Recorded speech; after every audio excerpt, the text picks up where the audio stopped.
Idza matal insan, kalau manusia meninggal, inqata'a, putuslah amalnya, illa min salasatin.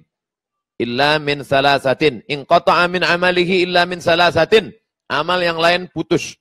Ibu yang rajin baca Yasin, malam Jumat baca Yasin. Baca Yasin, setelah meninggal dunia putus. Ada orang mati baca Yasin. Kalau ada orang mati baca Yasin, kabur kita semua. Salat duha, salat witir, salat tahajud, salat qabliyah, salat ba'diyah, salat isyraq, salat awabin, salat tasbih, salat hajat. Macam-macam salat. Setelah meninggal dunia, putus.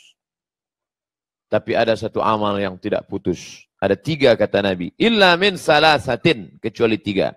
Yang pertama, min sodaqatin jariyah. Sodakoh jariyah. Yang paling tinggi namanya zakat. Di bawah zakat namanya infak. Di bawah infak namanya sodakoh. Di bawah sodakoh namanya wakaf. Zakat, infak, sodakoh, wakaf. Apa bedanya Pak Ustadz? Zakat itu wajib. Ada nisabnya 85 gram emas. Bapak ibu yang punya uang 85 gram emas. Kenapa pakai emas? Karena emas yang paling harganya stabil di dunia. Dolar, dulu zaman saya ke Mesir dengan Ustadz Riza. Calon doktor PhD dari mana Ustaz? Ya payah nyebutnya. Kami berangkat waktu dolar dari 2000 menjadi 17.000 tahun 1998 ke Mesir. Tidak stabil, tapi emas stabil. Maka ingat angka 85. Cara mudah mengingat, Bapak Ibu ingat saja tahun 85 apa peristiwa. Ibu, tahun 85 apa peristiwa terbesar dalam hidup? Aku bertemu dengan suamiku, Pak Ustadz. Masya Allah, so sweet. Nah, ingat 85, 85, 85. Siapa yang punya emas 85 gram, kalau dirupiahkan sekarang berapa? 1 gram 500.000 kali 85 gram 42.500.000. Maka kena zakat 2,5%. Keluarkanlah 2,5%. Ingat, 85, 85, 85, 85, 85. Jangan saya sebut 85, keluar dari sini berubah jadi 58. 85. Zakat wajib. Dan ada tempat penyaluran yang tidak boleh kita geser, tidak boleh kita otak-atik. Innama shadaqatu lil fuqara wal masakin wal amilina 'alaiha wal mu'allafati qulubuhum fir riqab wal gharimin wa fi sabilillah wa ibnis sabil. 8. Tidak boleh dialihkan ke yang lain. Ini namanya zakat. Di bawah zakat ada namanya infak. Kalau ibu belikan karpet, infak.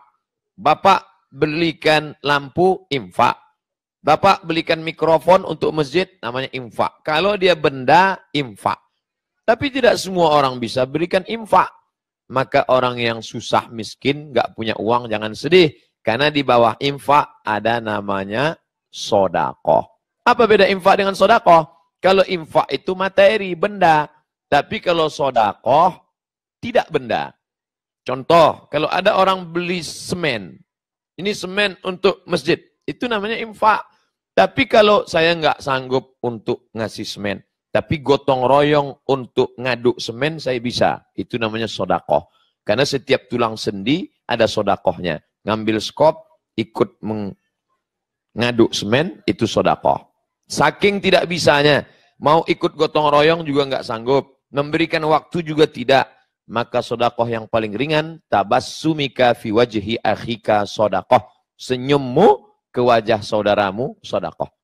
Makanya kotak itu yang paling tepat namanya kotak infak. Jangan kotak sodakoh. Karena kalau kotak sodakoh nanti lewat orang senyum aja. Yang paling tepat itu kotaknya kotak infak. Itu yang paling tepat. Wa anfiqu min thayyibati ma kasabtum. Infakkanlah yang baik-baik dari hasil usahamu, uangmu, duitmu. Ini yang berada di meja kertas ini, kertas apa nih Pak Presiden? Formulir untuk infak atau sodako? Infak kan? Karena banyak juga saya tengok yang senyum-senyum aja. Ini yang perlu kita dudukkan masalah ini. Bahwa itu bukan sodakoh Pak. Tengok, senyum boleh, tapi duit keluar. Infak, sedekah. Paling tinggi zakat, di bawah zakat, infak. Di bawah infak, sedekah. Wakaf. Wakaf ini lebih khusus lagi. Wakaf itu harus ada 4 unsur. Yang pertama, wakif, orang yang berwakaf. Yang kedua, orang yang menerima wakaf. Yang ketiga, benda yang diwakafkan. Yang keempat, ada ijab, ada qabul. Aku wakafkan tanah ini 1 meter untuk Masjid Baitul Ma'mur tunai. Aku terima, sah. Ada yang berwakaf, ada yang nerima wakaf, ada benda yang diwakafkan, ada ijab dan qabul. Maka tidak tepat kalau dibuat kotak wakaf. Karena kita tidak pernah akad dengan kotak. Aku wakafkan ini, kotaknya menjawab, aku terima. Nah, ini pilihan kata-kata. Jadi kata itu tidak ada sinonim. Kata itu ada penuh penjelasan detailnya. Zakat, wakaf, infak, sedekah. Kalau wasiat gimana Pak Ustadz? Wasiat temannya hibah. Kalau diberikan saat hidup, namanya hibah.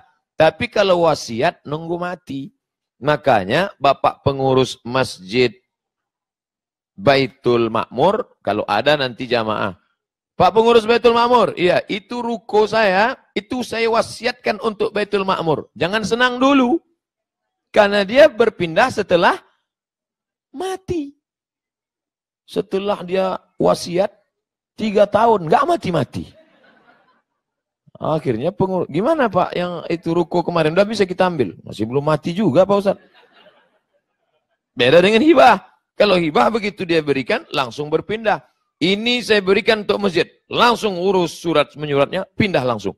Tapi kalau wasiat, maka yang disebut dengan wasiat itu adalah materi, benda. Jadi kalau ada nanti orang, nak kalau aku mati, meninggal, tolong antarkan kuburku ke tempat aku lahir dulu, makamkan di tepi sungai, di bawah pohon bambu, angin spoi-spoi.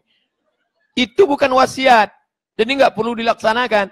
Katanya wasiat harus dilaksanakan. Kalau tidak nanti akan menjadi. Itu wasiat harta. Adapun wasiat yang tidak harta, ada kalanya malah haram. Salah seorang jamaah meninggal di satu kota. Lalu kemudian dia wasiat minta dimakamkan di kota lain. Saya sudah hitung. Dari kota ini 7 jam ke ibu kota provinsi. Dari ibu kota provinsi ke kampung halamannya 4 jam. 7 tambah 4, 11 jam. Sementara ini mayat akan busuk. Dia nelpon saya, Ustaz Somad. Ya, ini almarhum berpesan katanya jenazahnya, wasiatnya pulang ke kampung halaman.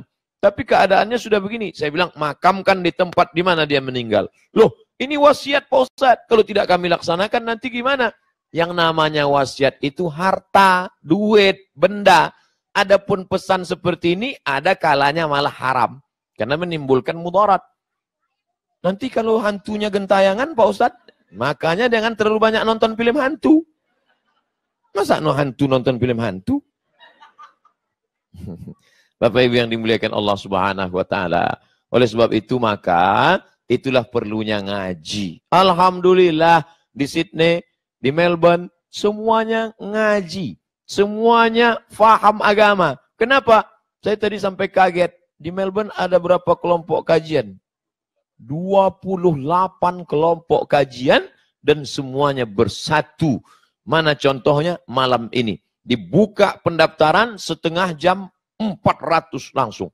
Kalau 400 orang kumpul dalam setengah jam, berarti 1 menit itu berapa SMS yang masuk. Itu error itu HP.